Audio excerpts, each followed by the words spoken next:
स्वागत है दोस्तों आपका आपके ही चैनल ओनली मैथ्स अकेडमी में। इस वीडियो में हम लोग एक्सरसाइज 3.2 का क्वेश्चन नंबर 3 और 4 को सॉल्व करेंगे। तो चलिए पहले क्वेश्चन नंबर 3 को हम लोग सॉल्व करते हैं। क्वेश्चन नंबर 3 क्या है हमारा, कंप्यूट द इंडिकेटेड प्रोडक्ट्स। जो भी यहाँ पे दिया है, दो मैट्रिक्स दिया है, उनका प्रोडक्ट निकालना है। ठीक है, तो दो पहले मैट्रिक्स का प्रोडक्ट निकालने से पहले हमको उनका आर्डर लिखना पड़ता है। उनका आर्डर लिखिए। तो देखिए पहले वाले मैट्रिक्स में कितने रो हैं, 3 रो हैं और 1 कॉलम है। तो इसका जो ऑर्डर हो गया ये हो गया 3 × 1। और यहाँ पे दूसरा जो मैट्रिक्स दिख रहा है आपको, कितना रो है, यहाँ पे एक ही रो है और कॉलम कितना है, 3 है। क्लियर। ऑर्डर लिखने के बाद अब हम लोग देखते हैं, अब हम लोग क्या हमको देखना पड़ता है कि पहले वाले मैट्रिक्स में नंबर ऑफ कॉलम यानी कि ये पहले वाले मैट्रिक्स में नंबर ऑफ कॉलम और दूसरे वाले मैट्रिक्स में नंबर ऑफ रो, दोनों आपस में क्या होने चाहिए, इक्वल होने चाहिए। तभी हम इन दोनों मैट्रिक्स का मल्टीप्लाई कर सकते हैं। और यहाँ पे देख रहे हैं इस केस में यहाँ भी 1 है और यहाँ भी, यानी कि दोनों पहले मैट्रिक्स का नंबर ऑफ कॉलम और दूसरे मैट्रिक्स का नंबर ऑफ रो आपस में क्या है, इक्वल हैं। इसका मतलब इन दोनों का हम लोग आराम से मल्टीप्लाई कर सकते हैं। तो चलिए करते हैं। कैसे करते हैं, पहले वाले मैट्रिक्स का पहला रो लेंगे और बारी बारी से सेकेंड मैट्रिक्स के कॉलम में मल्टीप्लाई करते हुए आगे बढ़ेंगे। ठीक है। और देखिए यहाँ से ये भी पता कर सकते हैं, जो मल्टीप्लाई करने के बाद जो प्रोडक्ट आएगा उस मैट्रिक्स का ऑर्डर क्या होगा। उसका ऑर्डर होगा, इसका रो ले लेंगे और इसका नंबर ऑफ कॉलम, यानी कि जो मैट्रिक्स आएगा वो 3 × 3 का मैट्रिक्स आएगा। क्लियर। तो चलिए शुरू करते हैं। अब ये रहा, हम लोग क्या करेंगे, पहला रो लेंगे और पहला रो में क्या है, 1 है, तो पहले कॉलम में मल्टीप्लाई करेंगे। कितना हो जाएगा, 1 × 2। ठीक है, पहला रो लिए थे, पहला कॉलम, तो इसलिए पहले रो और पहले कॉलम में लिख दिए। अब पहला रो लेंगे और सेकेंड कॉलम में मल्टीप्लाई करेंगे, तो लिखेंगे भी कहाँ, पहले रो में लिखेंगे और सेकेंड कॉलम में। तो ये हो गया हमारा 1 × 3। इसी तरीके से 1 का मल्टीप्लाई कर लिया किसमें, 4 में। पहले रो का थर्ड कॉलम में मल्टीप्लाई किया, तो लिखे भी कहाँ, फर्स्ट रो में लिखे और थर्ड कॉलम में लिखे। सिमिलरली अब हम लोग मल्टीप्लाई करते चलेंगे। अब सेकेंड रो लेंगे और बारी बारी से फर्स्ट कॉलम, सेकेंड कॉलम और थर्ड कॉलम में मल्टीप्लाई करेंगे। तो करते हैं, 2 का 2 में किए तो यहाँ लिख देंगे सेकेंड रो और फर्स्ट कॉलम में। फिर हम सेकेंड रो का सेकेंड कॉलम में करेंगे, तो वहाँ लिखेंगे भी सेकेंड रो और सेकेंड कॉलम में 2 × 3। फिर क्या आ जाएगा, 2 × 4। यहाँ लिखते हैं 2 × 4। फिर अब थर्ड रो लेंगे और बारी बारी से फर्स्ट कॉलम, सेकेंड कॉलम और थर्ड कॉलम में मल्टीप्लाई करते हुए आगे बढ़ेंगे। तो करते हैं 3 × 2, ये लिख दिए 3 × 2। थर्ड रो था तो थर्ड रो में लिखे, फर्स्ट कॉलम था तो फर्स्ट कॉलम में लिखे। अब क्या करेंगे, थर्ड रो का सेकेंड कॉलम में मल्टीप्लाई कर रहे हैं, तो थर्ड कॉलम में तो लिखेंगे ही लिखेंगे और सेकेंड रो में लिख दिए। 3 × 3 लिखना था, सॉरी, इसको हम लोग 3 बना लेते हैं। अब 3 का 4 में मल्टीप्लाई हुआ, यहाँ लिख दिए 3 × 4। देख रहे हैं ये मैट्रिक्स का ऑर्डर क्या बना, 3 × 3, जो मैंने पहले ही बता दिया था। अब इसको हम लोग सॉल्व कर लेते हैं। देखिए आंसर क्या आएगा, यहाँ पे हमारा जो आंसर आ जाएगा ये आ जाएगा 2, ये 3, 4, यहाँ कितना, 2 × 2 = 4, 2 × 3 = 6, 2 × 4 = 8 और 3 × 2 = 6, 3 × 3 = 9 और यहाँ पे 12 आ गया। क्लियर। ये एक्सरसाइज 3.2 का क्वेश्चन नंबर 3 का सेकंड क्वेश्चन था। पहला इसलिए नहीं कराया गया क्योंकि बहुत ही आसान क्वेश्चन है, जो थोड़ा लॉजिक वाले क्वेश्चन है उसी को मैं करवा रहा हूँ। बाकी सब आप खुद अपनी मर्जी से कर लीजिएगा। अब हम लोग क्या करेंगे, क्वेश्चन नंबर 5 को सॉल्व करेंगे। तो चलिए करते हैं। देखिए दो मैट्रिक्स का मल्टीप्लाई करने से पहले हमें क्या करना होता है, उनका ऑर्डर लिखना होता है।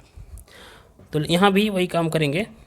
क्वेश्चन नंबर 5 में, 3 के 5 में पहले इसका ऑर्डर लिखते हैं। तो देखिए कितने रो हैं यहाँ पे, 1 2 3 रो हैं, तो यहाँ लिखे 3। कॉलम कितना है, 2, तो लिख दिया 3 × 2। क्लियर। सेकेंड मैट्रिक्स का ऑर्डर लिखते हैं। सेकेंड मैट्रिक्स का ऑर्डर, कितने रो हैं, 2 रो हैं और कॉलम कितने हैं, 3। क्लियर। अब देखना क्या होता है, देखना ये होता है कि पहले वाले मैट्रिक्स का नंबर ऑफ कॉलम और दूसरे वाले मैट्रिक्स का नंबर ऑफ रो दोनों आपस में क्या होनी चाहिए, इक्वल होनी चाहिए। तभी हम दो मैट्रिक्स का मल्टीप्लाई कर सकते हैं। और यहाँ पे देख रहे हैं कि दोनों इक्वल हैं, इसका मतलब हम इनका मल्टीप्लाई कर सकते हैं। तो चलिए हम लोग मल्टीप्लाई करते हैं। क्लियर। एक मिनट, इसको हम हटा देते हैं ऐसे। तो अब क्या करेंगे, हम लोग बारी बारी से, जैसे क्वेश्चन नंबर 2 में किए थे वैसे ही यहाँ से फर्स्ट रो लेंगे, बारी बारी से फर्स्ट कॉलम, सेकेंड कॉलम और थर्ड कॉलम में मल्टीप्लाई करते हुए आगे बढ़ेंगे। यहाँ पे एक लाइन ड्रा कर लेते हैं बीच में। क्लियर। अब लिखते हैं, हम फर्स्ट रो लिए और फर्स्ट कॉलम में मल्टीप्लाई कर रहे हैं। देखिए फर्स्ट रो का फर्स्ट कॉलम में, तो ये हो जाएगा 2 × 1 और बीच में लिखेंगे प्लस, लिख दिए। अब फर्स्ट रो का सेकेंड एलिमेंट 1 है और फर्स्ट कॉलम का सेकेंड एलिमेंट -1 है, तो यहाँ पे हो जाएगा 1 multiply by -1। Clear. First row का फर्स्ट कॉलम में मल्टीप्लाई हो चुका। अब फर्स्ट रो का सेकेंड कॉलम में करेंगे तो फर्स्ट रो का जो हमारा पहला एलिमेंट है वो है 2 और सेकेंड कॉलम का जो पहला एलिमेंट है वो है 0। तो इन दोनों का आपस में मल्टीप्लाई करेंगे तो हो जाएगा 2 मल्टीप्लाई बाई 0, यहाँ लिखेंगे 2 मल्टीप्लाई बाई 0, फिर प्लस, फिर लिखेंगे 1 multiply by 2, 1 multiply by 2। Clear. ये हमारा, इसको हम इरेज कर देते हैं ऐसे। ठीक है, ठीक। अब क्या करेंगे, फर्स्ट रो का थर्ड कॉलम में मल्टीप्लाई करते हैं, तो लिखेंगे कहाँ, फर्स्ट रो में लिखेंगे और थर्ड कॉलम में लिखेंगे। जिसका इसका मल्टीप्लाई करेंगे उसी में लिखेंगे। जैसे फर्स्ट रो का थर्ड कॉलम में कर रहे हैं तो उसको हम फर्स्ट रो और थर्ड कॉलम में ही लिखेंगे। तो देखिए करते हैं, फर्स्ट रो का फर्स्ट एलिमेंट 2 है और थर्ड कॉलम का फर्स्ट एलिमेंट 1 है, तो यहाँ लिख देंगे 2 मल्टीप्लाई बाई 1 प्लस। क्लियर। अब सेकेंड एलिमेंट फर्स्ट रो का है 1 और थर्ड कॉलम का सेकेंड एलिमेंट है 1, तो 1 मल्टीप्लाई बाई 1 लिख देंगे। ठीक है। अब हम क्या करेंगे, बारी बारी से ऐसे करते चले जाते हैं। अब सेकेंड रो लेते हैं और फर्स्ट कॉलम में करते हैं, तो ये हो जाएगा 3 multiply by 1 plus 2 multiply by कितना -1। ठीक। अब सेकेंड रो का सेकेंड कॉलम में करते हैं, तो ये हो जाएगा 3 multiply by 0 plus 2 multiply by 2। अब सेकेंड रो का थर्ड कॉलम में करते हैं, तो ये हो जाएगा हमारा कितना, 3 multiply by 1 plus 2 multiply by 1। Clear. ये हो गया हमारा। अब हम क्या करेंगे, थर्ड वाला रो लेंगे और बारी बारी से फर्स्ट कॉलम, सेकेंड कॉलम और थर्ड कॉलम में मल्टीप्लाई करते हुए आगे बढ़ते हैं। तो करते हैं, यहाँ आपका हो जाएगा -1 multiply by 1 plus 1 multiply by -1। Clear. Third row का फर्स्ट कॉलम में मल्टीप्लाई कर लिए। अब थर्ड रो का सेकेंड कॉलम में करते हैं, ये हो जाएगा -1 multiply by 0 plus 1 multiply by 2। Clear. अब थर्ड रो का थर्ड कॉलम में मल्टीप्लाई कर लेते हैं, ये हो जाएगा -1 multiply by 1 plus 1 multiply by 1। बस ये हो गया। अब इसको सॉल्व कर लेते हैं। क्लियर। यहाँ पे देखिए ध्यान से इसको सॉल्व करते हैं। ये देखिए कितना हो जाएगा, 2 1 2 और इसको सॉल्व करेंगे तो ये हो जाएगा हमारा -1, 2 -1 हो जाएगा 1, यहाँ पे 1 लिख दिए। ये तो 0 हो जाएगा और इसको सॉल्व करेंगे 2 1 2, यहाँ पे 2 आ जाएगा।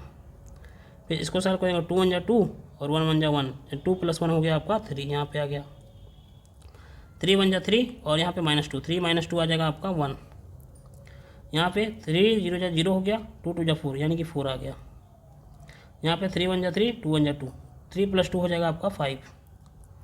इसको करेंगे तो ये हो जाएगा -1 और ये भी हो जाएगा -1 -1 कितना हो गया, -2।